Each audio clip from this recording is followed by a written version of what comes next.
নমস্কাৰ, মই প্ৰকাশ শৰ্মা। আমি উপস্থিত আছোঁ গোলাঘাট জিলাৰ নুমলীগড়ৰ দেওপাহাৰৰ প্ৰত্নতত্ত্বস্থলীত আৰু পুৰাতত্ত্ব বিভাগৰ অধীনত আছে এই প্ৰত্নতত্ত্বস্থলী। আৰু সেই সময়তে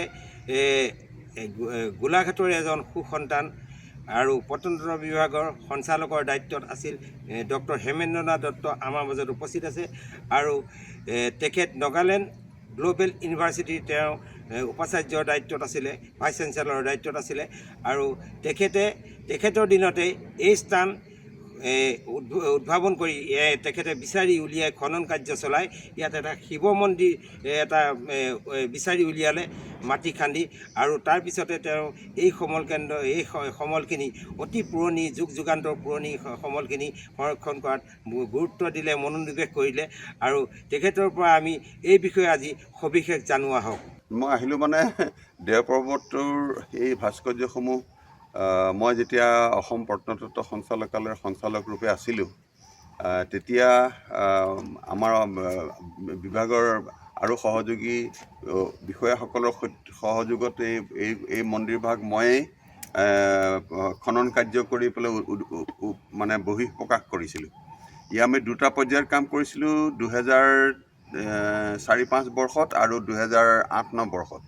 তেতিয়া আমি যেতিয়া এই মন্দিৰ এক্সকেভেশ্যন কৰিছিলোঁ, ইয়াত বহুত যিবিলাক ভাস্কৰ্য আছিলে, বহুত গছো আছিলে ইয়াতে, সেইখিনি আমি পৰ্যায়ক্ৰমে আঁতৰাই দিয়াৰ পিছত আমি এই এটা মন্দিৰৰ আমি পাদবিন্যাস আমি দেখিবলৈ পালোঁ।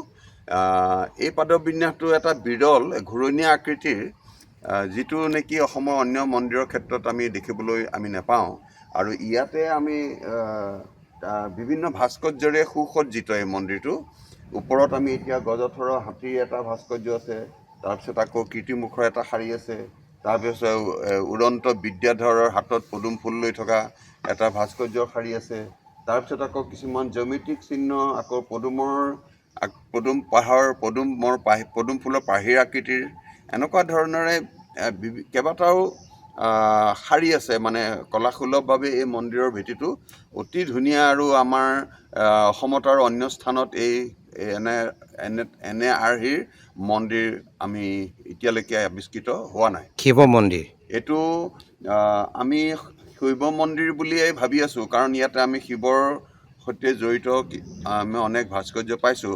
যদিও ইয়াত বিষ্ণুৰ যেনে ভাগৱতৰ চিত্ৰকথা, ৰামায়ণৰ চিত্ৰকথাও আছে। আচলতে এই মন্দিৰটো যদিও কোনোবা বিশেষ দেৱতাৰ নামত উৎসৰ্গিত হ'লেও ইয়াত কিন্তু এটা মানে ছেকুলাৰ, মানে বিভিন্ন ধৰ্মৰ মিলন ক্ষেত্ৰৰূপে এই মন্দিৰ নিৰ্মাণ কৰা হৈছিল। আৰু তাৎপৰ্যপূৰ্ণভাৱে দেখা যায় যে যি সময়ত আমাৰ সমাজত শিক্ষা ধৰণৰ তেনেকুৱা নাছিল, শিল্পীসকলে এই মন্দিৰৰ যিবিলাক ভাস্কৰ্য খোদিত কৰিছিল, এই ভাস্কৰ্যবিলাকৰ চাই চিতিয়েই স্থানীয় ৰাইজে প্ৰাচীন ভাৰতীয় শাস্ত্ৰৰ যিবিলাক তত্ত্বকথা, পুৰাণৰ যিবিলাক কথা, এই ভাস্কৰ্যসমূহৰ মাজেদিয়ে তেওঁলোকে অধ্যয়ন কৰি বা বুজিব পৰাকৈ এই মন্দিৰৰ ভাস্কৰ্যসমূহ নিৰ্মাণ কৰা হৈছে। এইটো কিমান শতিকা আগত নিৰ্মাণ বুলি আপুনি অনুমান কৰিছে? এই মন্দিৰটো ইয়াৰ যিখিনি আমি ভাস্কৰ্যৰ আৰ্হিৰ পৰা নিৰ্ভৰ কৰা আমি 10-11 শতিকাৰ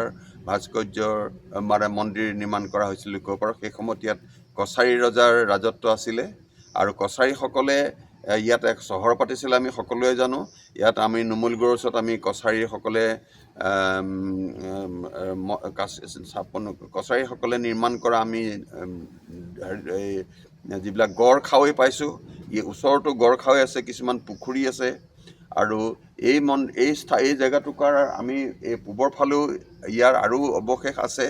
গতিকে ইয়াত এটা যে প্ৰাচীন কালৰ পৰাই যে ইয়াত এটা প্ৰাচীন ভাৰতীয় সংস্কৃতিৰ যে গঢ় লৈ উঠিছিল, এই ভাস্কৰ্য তথা এই স্থাপত্যসমূহৰ ভাস্কৰ্যসমূহে আমাক বুজায় এই কথাটো।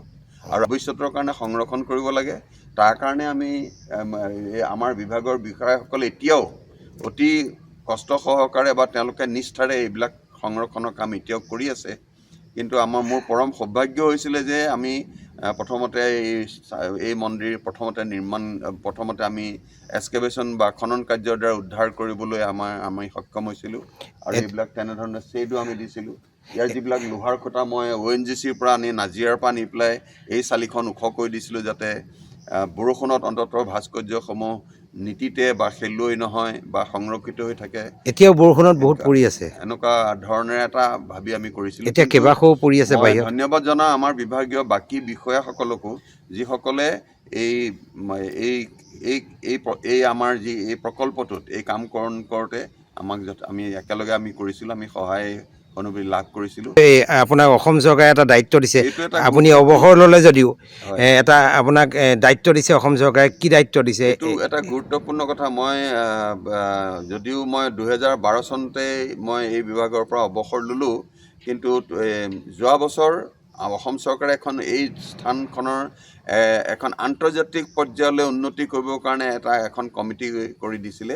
ইয়াত বৰ্তমান আমাৰ আৰ্কিঅলজি বিভাগৰ সঞ্চালিকা ডক্টৰ দীপৰেখা কলিক তেওঁ সভাপতিৰ পাতি বিভাগীয় গোলাঘাটৰ কেইজনমান বিষয়া এখন কমিটি কৰি দিছে, আৰু তাত মোকো এই স্থানখনৰ উন্নতিৰ কাৰণে সদস্য মনোনীত কৰাৰ কাৰণেও মই অসম চৰকাৰক মই ধন্যবাদ জনাইছোঁ। আৰু সুবিধা পালে তেনেকুৱা যেতিয়া অৱকাশ আহিব মই জনা বুজাখিনি এই বিভাগত আমি দিবলৈ মোৰ প্ৰস্তুত। কমিটি বনোৱা কিমান দিন হ'ল? প্ৰায় এবছৰমান হ'ল। এতিয়া কাম কিমান আগবাঢ়িছে? এতিয়া কাম আমি ৰিপৰ্টখিনি ছাবমিট কৰা হৈছে, কিন্তু এতিয়া চৰকাৰৰ ফালৰ পৰা আমি তাৰ প্ৰকল্পৰ কাৰণে যিখিনি আমি অনুদান আহিব লাগে সেই অনুদানখিনিৰ কাৰণে হয়তো বিভাগ ৰৈ আছে, আৰু অনুদানখিনি আহিলেই পুনৰ আমি এই ছাইটটো আৰু সৌন্দৰ্য বৃদ্ধি হ'ব বুলি আমি ভাবোঁ।